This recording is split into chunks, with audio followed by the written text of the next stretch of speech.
How did the population of the camp of Reuben change from the first to the second census? This is the question that we seek to answer today as we continue our verse-by-verse study of the book of Numbers on Walking Through the Bible. The glory of his cross. If you have a Bible with you, you can turn to Numbers 26. We're going to be reading from verses 5 to 18.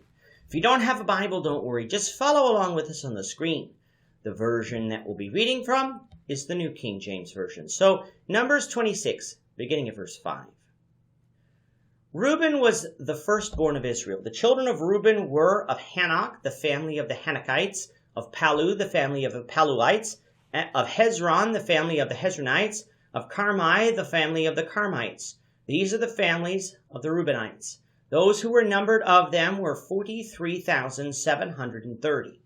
And the son of Palu was Eliab. The sons of Eliab were Nemuel, Dathan, and Abiram. These are the Dathan and Abiram representatives of the congregation who contended against Moses and Aaron in the company of Korah when they contended against the Lord, and the earth opened its mouth and swallowed them up together with Korah. When the company died, when the fire devoured 250 men, and they became a sign. Nevertheless, the children of Korah did not die. The sons of Simeon, according to their families, were Nemuel, the family of the Nemuelites, of Jamin, the family of the Jaminites, of Jachin, the family of the Jachinites, of Zerah, the family of the Zerites, of Shaul, the son of the Shaulites.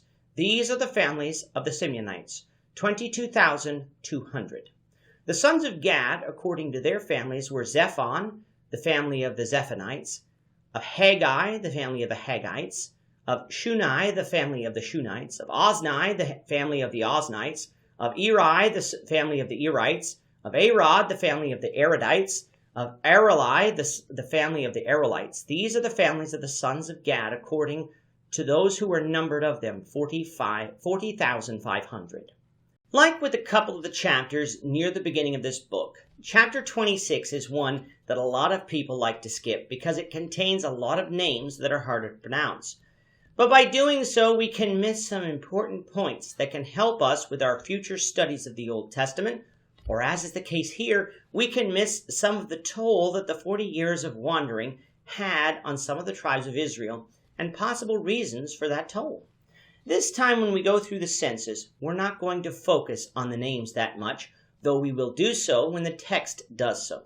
Instead, what we're going to do is focus on the numbers, the difference in population between the first census and the second one. And since Israel is set up into 4 camps, it will take us 4 lessons to go through the census of the men of war found here in chapter 26. Up now on the screen is the number as they sat when the first census was taken place shortly before leaving Mount Sinai. It included only men of war over the age of 20, which is also how the second census will be taken.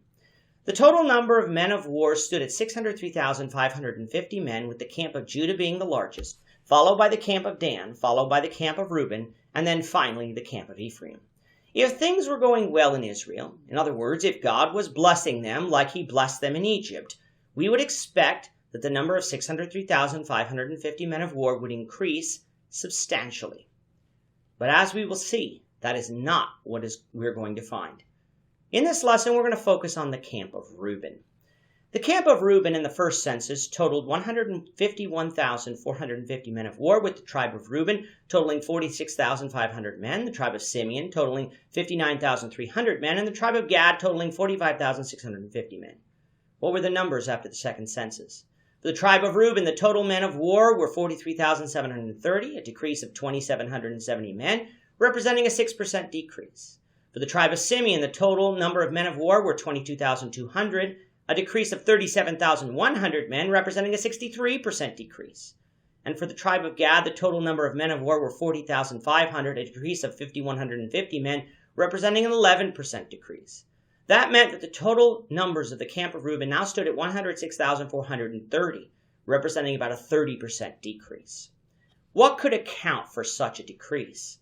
Well, think about what happened during the period of wilderness wandering. In the rebellion of Korah, Dathan and Abiram, sons of Reuben, mentioned here, were involved in that. Many in their households likely died in that incident, along with more than 14,700 who died in total, which would account for some of the losses in the tribe of Reuben. And then in chapter 25, Zimri was of the leader of the house of Simeon, making it likely that he carried some of his tribe into idolatrous sin, resulting in major losses among the 24,000 killed during that plague. And then, of course, we have the event concerning the bronze serpent, which caused the deaths of many in Israel. So above and beyond the deaths of the rebels that fell in the wilderness, the camp of Reuben sustained further losses at various times throughout this period. In fact, their losses would represent the greatest number of losses of any of the four camps in Israel.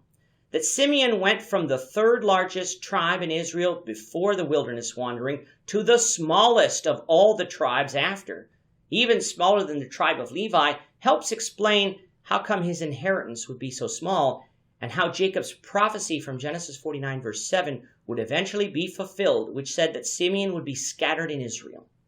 God does punish people for sin, and this is best illustrated right here in Numbers 26, for the camp of Reuben suffered great physical loss as a result of being involved in some of the major sins of Israel throughout the period of wilderness wandering. With that, our time is up for today. The Lord willing, we hope you'll join us for tomorrow's discussion of Numbers chapter 26, verses 19 to 27, as we continue our walk through the Bible, one verse at a time. Thank you for watching today's episode.